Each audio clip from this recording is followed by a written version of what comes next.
Guys তোমাদেরকে একটা ছোট্ট জিনিস দেখাচ্ছি, দেখো ঠিক আছে। আমি মানে আজকে ব্যাংকের অ্যাকাউন্ট খুলতে গেছিলাম, ব্যাংক অ্যাকাউন্ট আছে একটা ইকো ব্যাংক, তারপরে একটা ব্যাংক অ্যাকাউন্ট খুলতে গেছিলাম।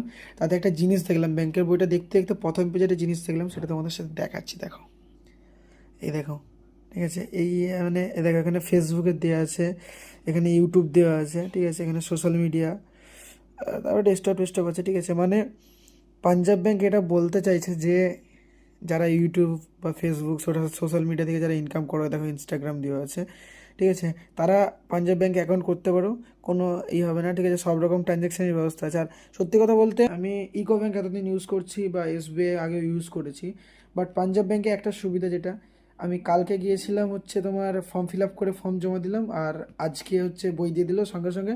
এটিএমের জন্য অ্যাপ্লাই করছিলাম, এটিএমের জন্য যখন বললাম, তো আমাকে একটা কথাই বললো যে তুমি যখন ফর্ম জমা দিয়েছিলে ওতেই তোমার একদম এটিএম সঙ্গে সঙ্গে অ্যাপ্লাই করে দিয়েছে, তোমার বাড়িতে এটিএম চলে যাবে, 10-12 দিনের মধ্যে পোস্ট অফিসে একবার খোঁজ দেবে, ঠিক আছে।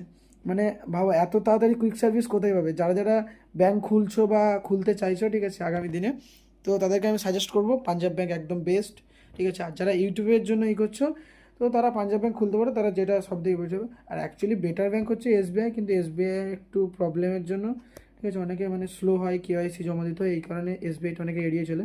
বাট আমি যেটা দেখলাম পাঞ্জাব ব্যাংকের সার্ভিস ভালো।